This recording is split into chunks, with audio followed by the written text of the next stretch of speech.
we are here shooting at the Pacific Island Ethnic Art Museum. Auntie Franny, again, thank you so much for the hospitality. So we are talking to executive chef, Mr. Mike Ford, private chef for those that really want the tasty and good food brought to you with high quality at a price point that you, me, and we, none of us, can beat. So most of us, right, start to become like our parents or somebody that we saw. You talked about your mom. Is anybody else like a master chef in your family, or are you the only one? Talk about that. Well, I wouldn't say master chef because that's a term that I use very, very loosely. I would say the story probably began with my father. He cooked for the church, and so the pastor of that church just happened to work in kitchens in Chicago. So he took my father under his wing, and that's what happened.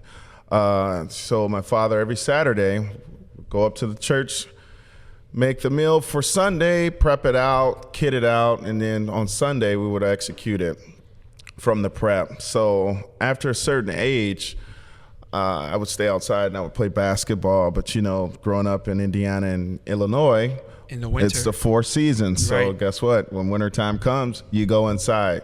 So as soon as I went inside, of course, I had to peel some potatoes. I had to, you know, what else? Peel some carrots, to, you know, do the grunt work. And then from there, it just grew. I think I was 13 years old when I actually took over the program in which I was 13 preparing. years old for cooking for the church? Correct, in which I was preparing the meals. I was preparing the meals with one of my buddies, and we were actually serving the meals, and we would clean up. And then after that, we would return to church as well. So that's kind of like how it all started for me. But prior to that, at 12 years old, I took interest in the culinary world. So I started working at a family friend's restaurant where I was a short order cook. And that would just entail like the scoop and serve kind of dish. And it was a soul food restaurant, F&A, Fanny and Annie Soul Food Restaurant. Yeah. So scoop and serve, learn how to batter some chicken, you know, just the basics. And I've also learned time management, which is very, very key critical. Earlier in the segment, we were speaking about what are the important things that you need to actually have and take as an executive chef. And time management is definitely the first and key critical thing, because think of it this way. If you go into a restaurant and you're sitting more than 20 minutes, how are you going to feel? That's right. Hungry. Hungry, absolutely. Hangry. Like most Polynesians get hangry. Yeah. I think that's across the board for sure. Hangry. I would definitely get hangry. I would probably say something. So time management, having your mise en place, that's a word again, the French term for everything being in a place. Making sure that you are ready to go when the time is. The ticket comes up. And being a chef, it's pretty insane, man. You live your life by a piece of paper that comes out of a printer.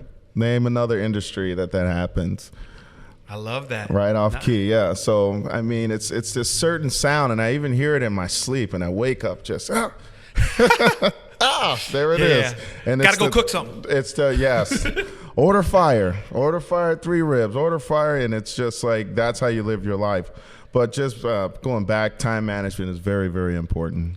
Yep. So we're going over your story, your history. After getting your associates, right? I mean, you have been all over the place, or as the kids say these days, right? Everywhere. They don't even say that they just everywhere, right? So you've been everywhere in all kind of industries. You've been in Chex-Mex, and I love going to Chevy's, especially when you and my boy were working there. I could eat there for free, right? Yeah. I really loved Chevy's back then. It was the best then. I'm just But why move around so much? Why not just grow roots somewhere and stay? Why not? Well, from my experience, when I left the job, it was for personal growth. It was at a point, and most of my experience, where I would work a job and I would reach the top, and or being in the culinary world, it's pretty sad. It's like you either have to wait till a person quit or you have to wait till they die.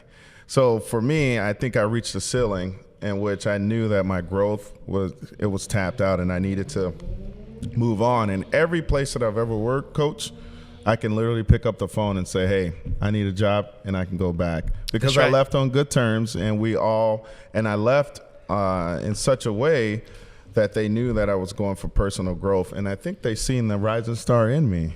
That's right. Well, I've seen it since I first heard about you. We met. I mean, you drove all across in traffic to meet me in a Starbucks in Ontario, California, because somebody told you that you need to meet this dude, and we've been connected ever since, right? Right away, man. I feel like all of our interactions is, hey, we need you. I'm right there. Boom, I'll show up. Yeah. And just so for all the listeners out there, we are currently heavily negotiating, and it's getting pretty intense, about having the executive chef of Southern California be the main provider of refreshments and delicious food on the Coach V show. So we're hashing that out All right now. Well, look. Where's the contract? Let's sign it now. Yeah, that's what I'm talking about. We're gonna draft. Let me talk to the Island Block staff to see if we can get something drafted up real quick. My boss Q. I gotta talk to my boss Q first. Get it all signed and approved. Wait a minute. This just in. He agreed. That's what I'm talking about. Just like that. Hey, but you're talking some real talk now, though. Because I am on good terms with pretty much a lot of different people. Yes. That they don't know that I'm really not in good terms with them. Oh. Because of the fact that it's not their business to know what I feel is personal about them. The only thing that matters is the kitchen or the cause or the focus. It's not about me and what I personally feel about you, right?